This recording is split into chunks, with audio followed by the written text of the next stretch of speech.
Hello everyone! Magandang buhay po sa lahat. Welcome back po dito sa aking Mathematics Tagalog tutorial. Sa video na ito, I'm going to discuss solving word problems involving linear equation in one variable. There are many kinds of word problems involving linear equation. We have letter A, number problem. We have age problem, geometry problem, money problem, and mixture problem. So sa lahat po ng problem solving na ito ay papaliwanag ko po sa inyo. But medyo mahaba po yung discussion about solving problems kaya dinivide ko po yung different topics. So for part 1, number problem, part 2, age problem, part 3, geometry problem, part 4, money problem, and part 5, mixture problem. At sa video na ito, I am going to discuss part 1 of solving problem, which is number problem. Before we start, let me introduce some of the steps in solving problem. The following steps are involved while restating a situation or problem into a mathematical statement. Step 1, read the problem and identify the unknown quantity. Step 2, choose a variable to represent this quantity. Step 3, formulate the equation for the variable to be determined. Step 4, solve the equation using any of the methods learned earlier. And step 5, check the answer to make sure it makes sense. Or ito po yung checking. So lahat po itong steps na ito ay ipe-perform natin in solving word problem for part 1 about number problem. Okay, so let's start for problem number 1. Find two consecutive integers whose sum is 25. So this problem is all about number problem. So we're going to solve this problem applying linear equation in one variable. So paano po mag-start in solving word problem? So sa step number 1, read and analyze the problem. So dapat po you read twice or thrice until you understand the problem bago po kayo mag-proceed. Ano po? So, ulitin po natin yung problem para maintindihan po natin. Find two consecutive integers whose sum is 25. So here, what is as in the problem? So, ang hinahanap po ng problem is that we're going to find the two consecutive integers. So, dalawang magkasunod na integer na kapag pinag-plus natin, ang sum ay 25. Ano po? So, yung iba, medyo madali para sa kanila. You can answer this orally. Pero pag hindi, I will show you step by step how to answer it. Okay, so this is the solution. Okay, for step number 2, we're going to represent the unknown value. Okay, so since ang hahanapin po natin ay dalawang consecutive integers, so we are going to let x be the first integer. Ano po?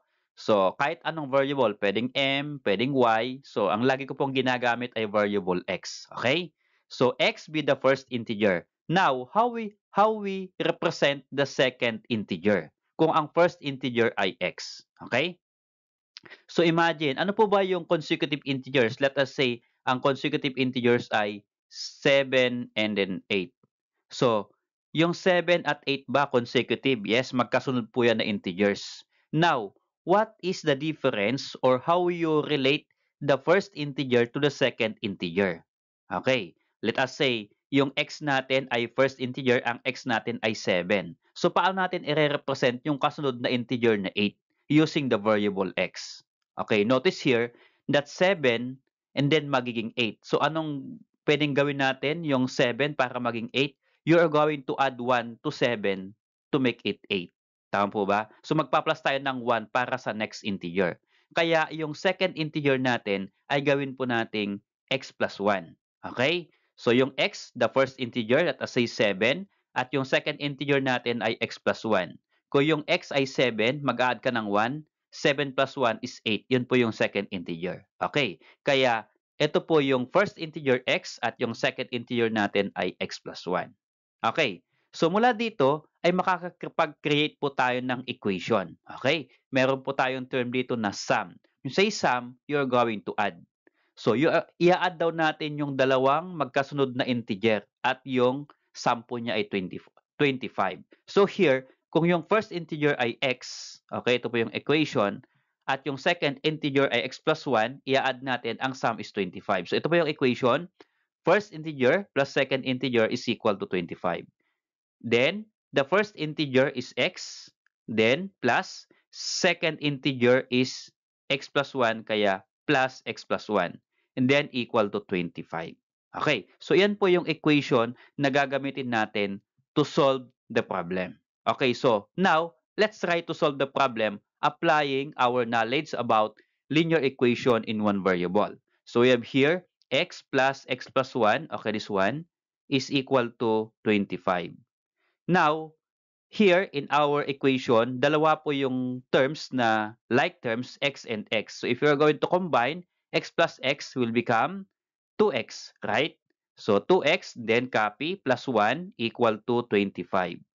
So here, 2x plus 1 is equal to 25. I-move natin yung 1 to right side ng equal sign. Okay.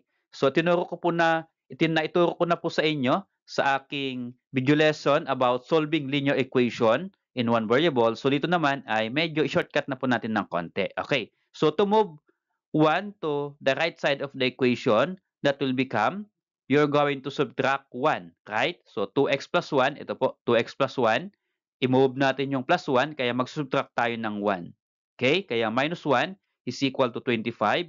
Since nag-subtract tayo ng 1 sa left, magsusubtract din tayo ng 1 sa right. Okay? So 1 minus 1 will become 0. So nawala yung 1 dito, andun na po yung 1 sa right side. Okay?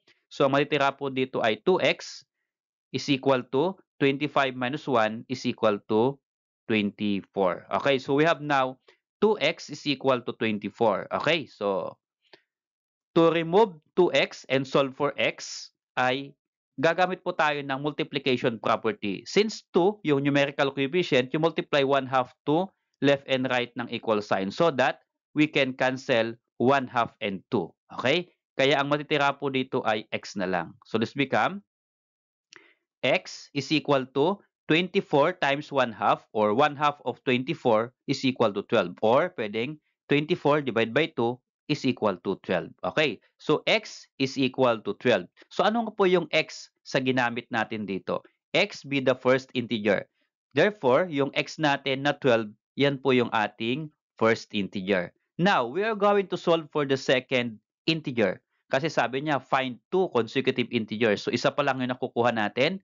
For the second integer, ang second integer ay x plus 1. Okay, lagay ko po dito sa taas. Okay, ito po yung x plus 1. Ito po yung ating second integer.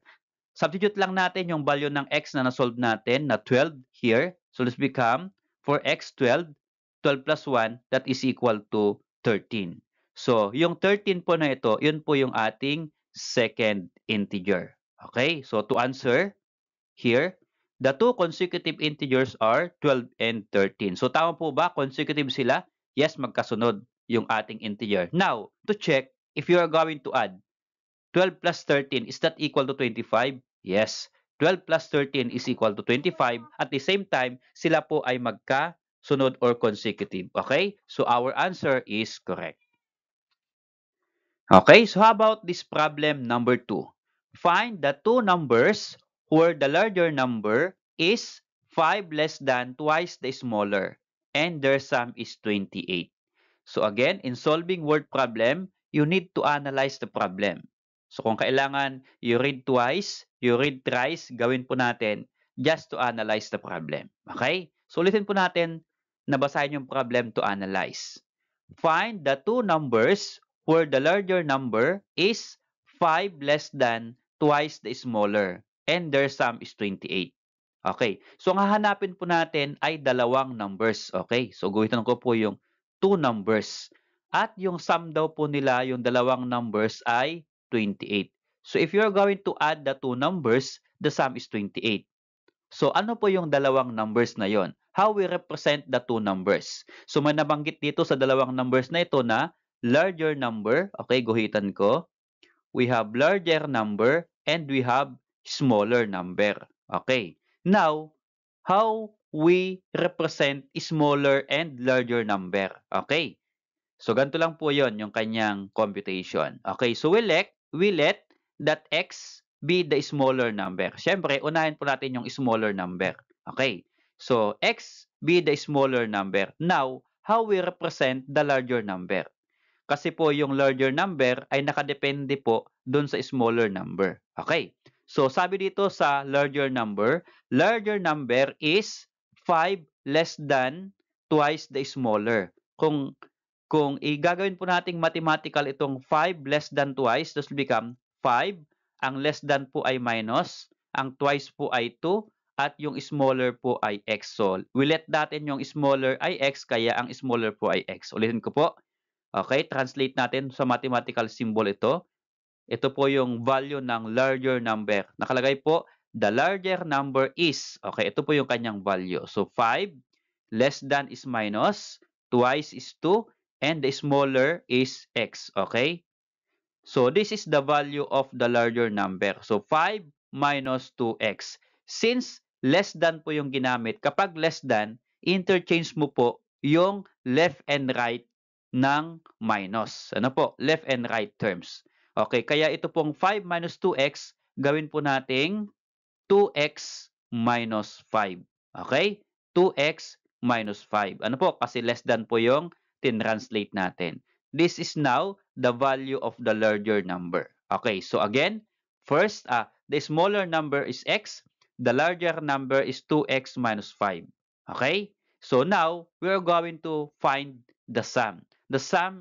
We are going to write an equation using the sum. The sum is 28. Ibig sabihin, i-add natin yung smaller at larger number, then the sum is 28. Kaya ito po yung kanyang equation. Smaller plus larger is equal to 28. So the smaller is x here, then plus, ang larger po ay 2x minus 5. So this one is equal to 28. The sum is 28. Now, this is our equation. So isusolve po natin ito applying our knowledge about linear equation in one variable. So ito po yung kanyang simple computation or solution. We're going to solve for x. So here in our equation, dalawa pong terms are like terms. So ito pong x and then 2x. So we're going to combine. So what is x plus 2x? That is equal to 3x. So 1 plus 2 is 3. Copy variable x, kaya 3x. And then copy minus 5 is equal to 28. Okay? Ito lang po muna ang pinag-plus natin. So next here, we're going to combine constant minus 5 and 28 or negative 5 and 28. So, imove natin yung 5 sa right side ng equal sign, applying our knowledge about linear equation. Okay, here, 3x minus 5. Okay, this one, 3x minus 5. Magpa-plus tayo ng 5 because that is minus 5. Okay, ang opposite ng minus is plus or negative is positive. So, kaya, mamaya po, negative 5 plus 5 will become 0. Okay, nasaan na yung 5 pag naging 0 ito? So, here, 28. Since nag-plus tayo ng 5 sa left, mag-plus din tayo ng 5 sa right ng equal sign. Okay? So here, ang matitira po sa left side ay itong 3x. Okay? And then, add natin 28 plus 5, that is equal to 33. So 3x is equal to 33. Ang isosolve po natin ay x. Dapat ang numerical coefficient ay 1. So here is 3. I-remove natin yung 3. Idala natin sa right ng equal sign. How? We apply multiplication property. So, ang i-multiply po natin ay 1/3 kasi 3 po yun. Okay? So, we can cancel 1/3 and then 3. So, ang maiwan po dito ay x is equal to 33 divided by 3. That is equal to 11. Kaya, x is equal to 11. Okay? So, what is x in our data? So, ang x po ay smaller number. Kaya ilagay po natin, x is equal to 11 is the smaller number. Okay, meron na po tayong smaller number. Pero, find two numbers. Asan po yung isa? Solve natin yung larger number. So, ang larger number po natin ay 2x minus 5. Taas ko po dito. Then, substitute natin yung value ng x ng smaller number na 11. Okay, this one. Kaya 2x, so 2 times 11, then minus 5. So multiply first, 2 times 11, that is equal to 22 minus 5. And what is 22 minus 5? That is equal to 17. And 17 is the larger number. Okay? So, to answer the question, dapat meron po tayong answer in sentence. The two numbers are 11, and 17. If you're going to add 11 plus 17, that is equal to 28. So tama po na 28 yung kanyang sum. Okay? Okay, so how about this problem number 3? Find 3 consecutive integers whose sum is 63.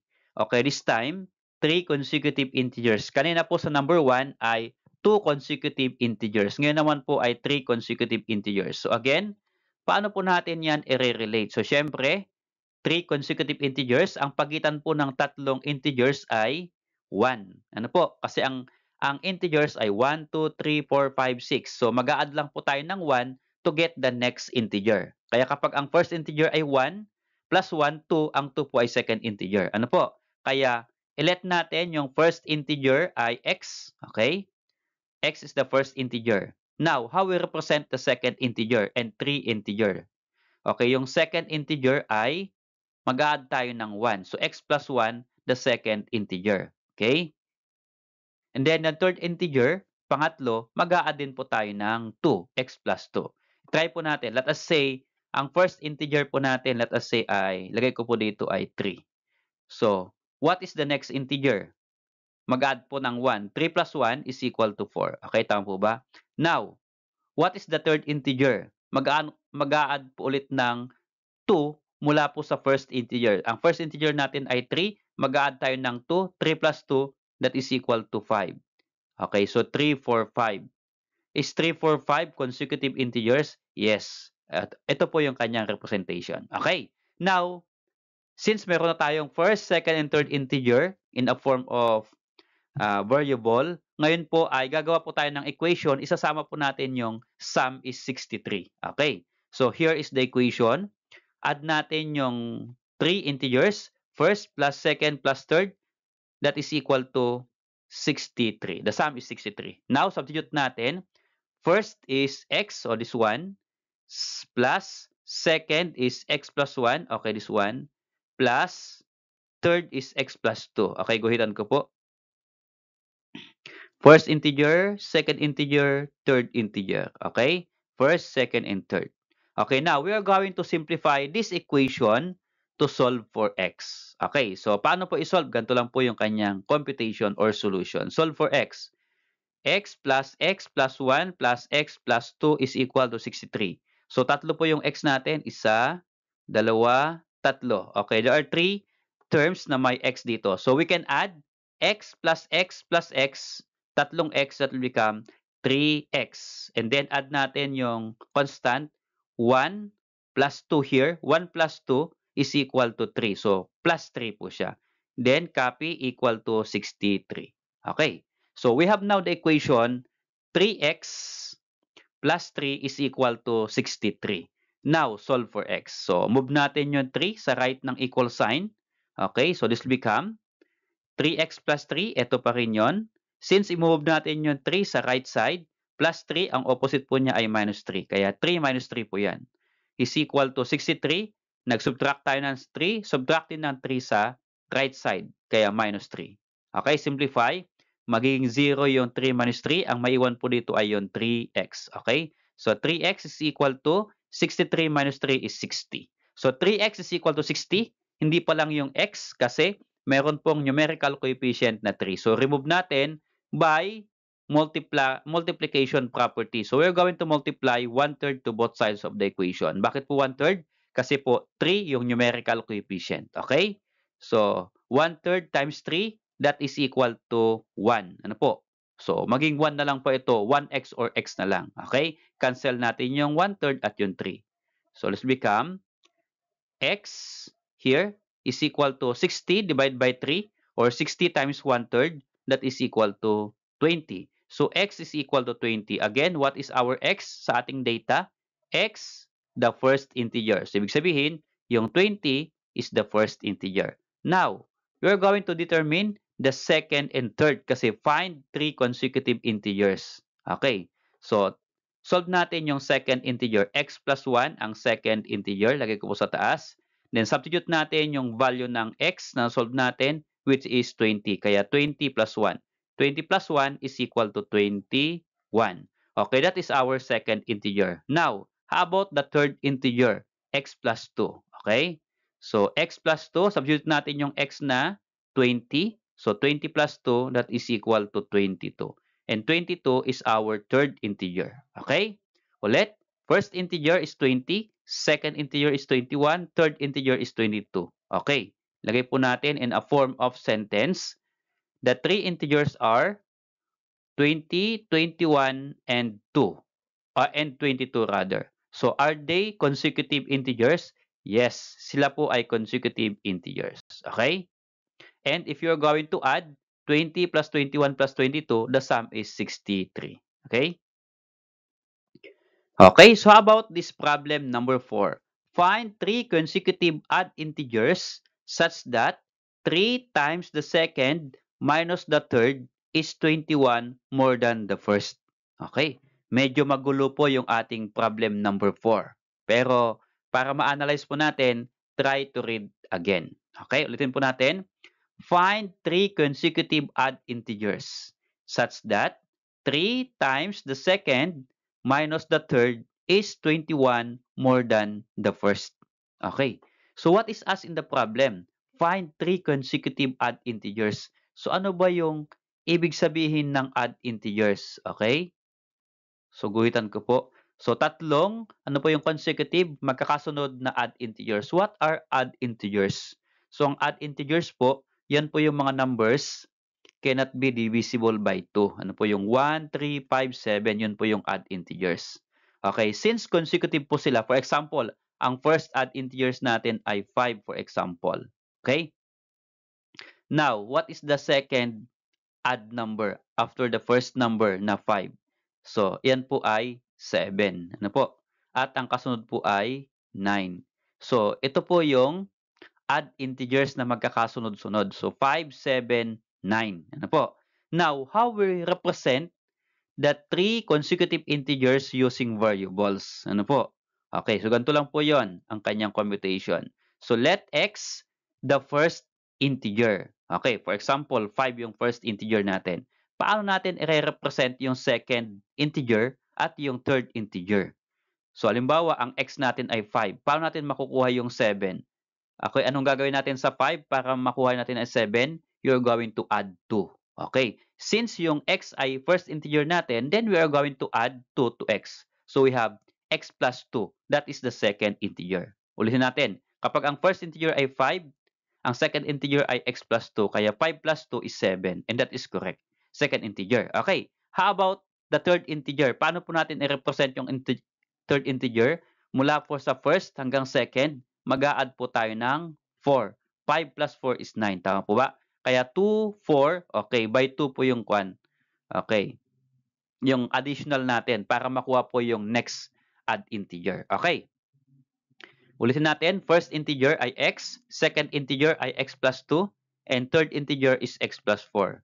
Okay, now, we are going to create an equation. So, paano po yung equation? Ito po yung kanyang equation sa statement or sa problem. 3 times the second number, ulitin natin, 3 times the second number, kaya ito po, equation niya, 3 times the second, okay, minus, so minus here, the third is, minus the third, okay, this one, is, ang is po ay equal sign, 21 more than the first, to 21 plus first, okay? Ulitin po natin, 3 times the second, okay, 3 times second, minus the third, okay, minus third is equal to or is, yung word na is, 21 plus first. So, 21 more than first. Ang more than po ay plus. Kaya, 21 plus the first integer. Okay, this one. Okay, substitute natin. So, paano po yan? So, here, 3. Okay, yung 3 times second. Ano po yung second natin integer? X plus 2. Kaya, 3 times second is 3 times x plus 2. Okay? Next po ay minus. Then third, what is the third integer? X plus 4, kaya minus x plus 4. Then equal to 21 plus, what is the first? Ang first integer po ay x, kaya plus x here. Okay? So, ito na po yung ating equation. Now, we are going to simplify and come up with the value of x. Okay, paano po? Siyempre, multiply po natin yung monomial by a binomial here. Okay, so by distributive property, 3 times x. Okay, ito po yung kanyang computation. Okay, here, 3 times x plus 2. Okay, distributive property. So this will become 3 times x is 3x, and then plus 3 times 2 is 6. Okay? And then minus. Okay, so here, kapag po ilalagay natin yung minus at binomial yung ima-minus natin, lalagyan po natin ng close and open parenthesis here. Ano po? Now, if you remove the close and open parenthesis, change the sign, all the terms inside the parenthesis. Kaya ito po ay minus. Change the sign from ito po ay positive to negative, kaya minus x. And then, positive will become negative, kaya plus magiging minus 4. Okay, so this become minus x minus 4 po yung minus x plus 4. Okay? So, is equal to 21 plus x. Okay, na-remove na po natin yung close and open parenthesis. Now, we are going to combine like terms. So, tatlo po yung like terms. 3x, x, and then x. Okay, so paano po yan i-simplify? Okay, ganito po muna. Add na muna natin or combine natin yung 3x and then minus x. So what is 3x minus x? That will become 2x. Okay? And then pwede pong i-add ito 6 minus 4 kasi minus 4 po dito. What is 6 minus 4? That is equal to 2. Since positive 2 kaya plus 2 po siya. Okay? Hindi po porket minus po yan, minus na po ang gagamitin. Hindi po. Kung ano po yung magiging result kapag nag-perform tayo ng operation. So 6 minus 4 is 2, positive 2 kaya plus 2 is equal to, just copy 21 plus x. Okay, next, medyo na-simplify na natin. Combine like terms, ito pong 2x and x, combine natin. So yung x, lipat natin sa left ng equal sign. Okay, so this become, okay, copy 2x. Okay, yung plus x magiging minus x kapag nasa kabila. Okay? Kapag i-perform po ninyo yung addition property rather. At yung 21 remain here. Ito namang plus 2, pag nilipat natin sa right ng equal sign, magma-minus 2 tayo dito, magma-minus 2 sa right side, so minus 2 po siya doon. Okay? So, from plus to minus. Okay, so magkasama na po yung like terms, so we can simplify. 2x minus x is 1x or x na lang po. Is equal to 21 minus 2 is 19. So, the value of x is equal to 19 at yung 19 po o yung x po ay first integer. Kaya, the first integer is equal to 19. How about the second integer? Ito po yung second integer natin. Ang second integer natin ay x plus 2. Okay? So, x plus 2, second integer. Substitute natin yung integer natin or yung x na 19 here. So, this become 19 plus 2 is equal to 21. So, 21 is the second integer. Okay? How about third integer? Kasi tatlong integers po yung hahanapin natin.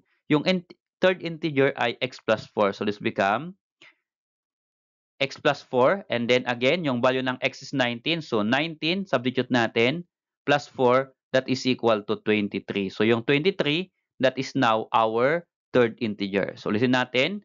Ang hinahanap po natin ay 3 consecutive add integers. So, yung 19 ba ay add? Yes. 21 ba is add integer? Yes. 23 ba ay add integer? Yes. Then, if you're going to look, they are consecutive. Okay? 19, 21, 23. Okay? So to answer the question, the three odd integers are 19, 21, and 23. Okay, so let's try this number 5 problem. The tens digit of a number is thrice the units digit. If the digits are reversed, the new number is 36 less than the original number. Find the original number. Okay, so medyo mahaba po yung ating problem. Kailangan po nating basahin ulit para maintindihan natin. Okay, to analyze the problem. So read again. The tens digit of a number is thrice the units digit. If the digits are reversed, the new number is 36 less than the original number. Find the original number. So ang hinahanap po dito ay original number. Okay. So Para makuha natin yung original number, balikan natin yung first sentence. Dito po tayo kukuha ng ating data. Okay? The tens digit of a number is thrice the units digit. So, dalawa po yung digit na kailangan nating ma-represent using variable. Yung pong units digit at yung ating tens digit. Okay? Okay, so kapag mayroon tayong units digit, may represent na din natin yung tens digit. O kaya, to solve, ito po yung kanyang solution. Let x be the units digit. Okay? At para naman sa tens digit, the tens digit of a number is thrice the units digit. So 3 thrice times units digit natin ay x, kaya 3x. Okay? So thrice x or thrice the unit digit, kaya 3x is the tens digit. Okay, so na-present na po natin yung first sentence. How about the second sentence? So kailangan po natin dito ng reverse number at original number. Okay, so here, ito po yung ating kailangan na statement. Express natin. 10 times 3x plus x is the original number. So, paano po i-represent yung original number? Okay. So, since ang units digit ay x, ito po, at yung tens digit ay 3x, so 10 times 3x. Bakit po tayo mag-multiply ng 10? Okay. Ganito po yun para maintindihan po ninyo yung statement na ito. Mag-set po ako dito ng number. Let us say ang number po ay 45 yung ating number. So here, yung 5, ito po yung units digit, yung 1 natin. Kaya po tinatawag na units digit. At yung 4 naman, ito po yung tens digit. Okay? So 45. Ngayon, para makuha yung original number, pagsamahin natin yung units at yung tens digit. Okay, kaya po itong 10 times 3x, yung 3x ay 10, so 10 times 3x, bakit po tayo magmumultiply ng 10 dito? For example, ihiwalay natin yung 4 at 5, itong 45. So, ito pong 4, pwede po yan ay 40. Okay? And then, plus, yung units digit niya ay 5, so 40 plus 5 is 45. Kaya gawin po nating tens po ito na hindi po kasama yung units. Kaya ito pong 10 times 3x. Kaya para pong 40, 4 times 10 is 40. Tama po ba? Ito pong tens niya ay 4, times 10 natin is 40. So, 4 times 10 is 40. And then, ipa-plus natin yung unit digit 5. 40 plus 5 is 45. Kaya ito po yung ating statement para sa original number. Okay? So, 10 times, always po 10 po para sa tens digit. Always multiply by 10 po ito. So, 10 times 3x, tens digit, plus yung unit digit natin na x, kaya plus x. And then, that is original number. Okay, simplify po natin itong original number natin. 10 times 3x is 30x. Tama po ba? Then, plus x, can we add? Yes. 30x plus x, that is equal to 31x. So, yung 31x, yan po yung ating original number. Okay. How about yung ating reversed number? Paano naman po kapag reverse? Ganito po yung ating reverse number. So, 10 times 3x, ito po yung tens. Gawin po natin yung unit naman ang i-multiply natin ng 10. Para bagang yung 5 gawin po nating 10 at yung 4 gawin po nating unit. Okay? Pagbaltarin po natin yung digit niya. Ganito po yun. Okay? Yung 10 ay multiply naman po natin sa unit na x. Okay? Kanina ay 3x sa tens digit. Sa unit naman po. So 10 times x, and then plus natin yung unit, yung tens digit na 3x. Okay? Nakuha po ba ninyo? Pinagbaltad lang po yung 3x at x, magiging x at 3x po. Okay? That is the reverse number. I-reverse po natin yung number. Yung 4 maging unit, yung 5 here magiging tens, kaya magiging 54 ito. Okay, ganito po yung reverse niya. So to simplify, 10 times x here is 10x, then plus 3x. So what is 10x plus 3x? That is equal to 13x. So yung 13x reverse, yung 31x original number. So lagay ko po sa gilid. Okay, kailangan po natin yan para sa next computation natin. Okay, so ito na po yung ating equation mula po dito sa ating next statement. So, na-represent na po natin yung reversed and original number. Ito na po yung reverse at original. Ngayon, ito naman po. Okay? The new number is 36. The new number is 36 less than the original number. Okay, ito po yon yung statement ginawa ko po dito sa baba. The reverse number, ito po, are reverse and the new number is 36. So, sinimplify ko po yung statement para maintindihan po ninyo. So, this become, the reversed number is 36 less than the original number. So, what is the reversed number? Ito po yung reversed number, 13x. So, lagay ko po dito. Okay, so, the reversed number is 13x is equal sign 36 less than the original number. So, baba natin yung 36 and then less than is minus. The original number is 31x kaya minus 31x. Okay, here. Babaguhin po natin yung ating equation kasi ang ginamit po ay less than. Pag less than po, ay i-interchange po natin yung terms na left and right ng minus. Ito magiging ganito po yan. So, 13 is equal to magiging 31x minus 36. Okay, yan po yung ibig sabihin na interchange po natin yung terms na nasa left and right ng minus sign. Okay, so we have now 13x is equal to 31x minus 36. Okay, so yan po yung equation na isosolve natin para makuha po natin yung original number. So itas ko po dito yung ating equation. Okay, so let's try to solve the equation applying our knowledge about linear equation. So we have 13x is equal to 31x minus 36. So combine like terms, 31x and 13x. So yung 31x, lipat natin sa left ng equal sign. So magiging, ito po yun, 13x. Since ito po ay positive 31x, magiging negative 31x kapag nilipat natin sa left ng equal sign. Okay, kaya minus 31x. So kapag nawala ito sa right, ito na po. Minus 36, magiging yan po ay negative 36. Okay? Combine or subtract 13x minus 31x. So 13 minus 31, that is negative 18. And then yung variable x is equal to bring down or copy negative 36.